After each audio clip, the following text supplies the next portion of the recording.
Hello everyone, it's me कतबस्सुम। Welcome on study with Iqra नोबा। आज इस शॉर्ट में हम क्या पढ़ेंगे? आज इस शॉर्ट वीडियो में हम ये पढ़ेंगे कि एलिमेंट्री का नाम किसे कहते हैं, एलिमेंट्री का नाम में कौन कौन से पार्ट होते हैं, कौन कौन से ऑर्गन पार्टिसिपेट करते हैं। सबसे पहली बात, एलिमेंट्री का नाम किसे कहते हैं?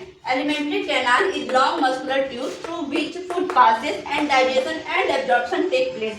एलिमेंट्री कैनाल जो है वो एक लंबा मस्कुलर ट्यूब है, एक ट्यूब है जिसमें से हमारा फूड जो है वो पास करता है और डाइजेशन होता है, एब्जॉर्प्शन होता है।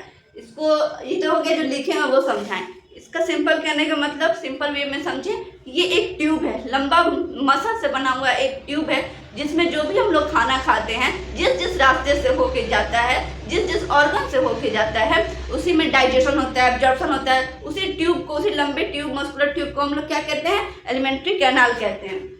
ओके, इसमें कितने पार्ट होते हैं?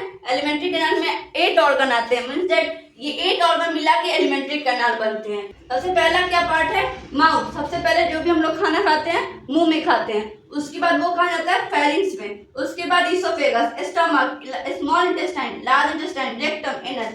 अब ये सब क्या चीजें हैं, आइए समझते हैं।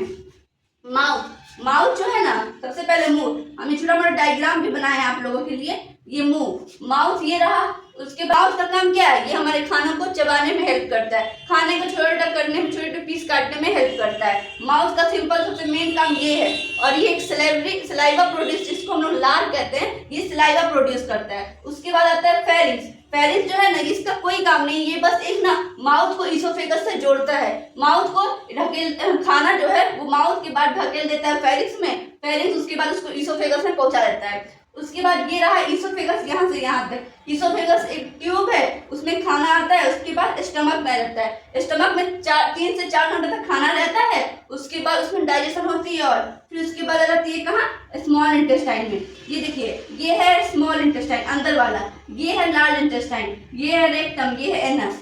उसके बाद कहाँ जाता है खाना? स्मॉल इंटेस्टाइन में। स्मॉल इंटेस्टाइन में और ज्यादा, सबसे ज्यादा डाइजेशन जो होता है वो हमारे बॉडी के स्मॉल इंटेस्टाइन में होती है। स्मॉल इंटेस्टाइन में उसके सबसे ज्यादा डाइजेशन हो जाता है, खाना पच जाता है। उसके बाद आता है कहाँ? लार्ज इंटेस्टाइन में। सबसे ज्यादा जो खाना रहती कहाँ है? लार्ज इंटेस्टाइन में, और पचती कहाँ है? स्मॉल इंटेस्टाइन में। अगर क्वेश्चन आ जाए सबसे ज्यादा खाना जो है हमारे बॉडी के अंदर, सबसे ज्यादा खाना डाइजेस्ट कहाँ पे होती है? स्टमक में? जी नहीं, स्मॉल इंटेस्टाइन में। ठीक है, छोटी आंत में सबसे ज्यादा खाना हमारी पचती है। और सबसे ज्यादा खाना रहती कहाँ पे है? तो लार्ज इंटेस्टाइन में। स्मॉल इंटेस्टाइन में ना बस ना 3 से 6 ही घंटे तक खाना रहती है, मैक्सिमम 6 घंटे तक हमारे स्मॉल इंटेस्टाइन में खाना रहती है। बट लार्ज इंटेस्टाइन में ना 1 से 2 दिन तक खाना रुकी रहती है। उसके बाद वहाँ ये सारा पानी वानी एब्जॉर्ब कर लेता है, सारे न्यूट्रिएंट्स। उसके बाद लास्टली यहाँ पे एब्जॉर्ब हो जाता है। उसके बाद ये रेक्टम, ये एनस जो है ना, एनस के थ्रू ही जो भी हम लोग का पॉटी है, गंदगी है, सब कहाँ? एनस के थ्रू ही बाहर आ जाती है।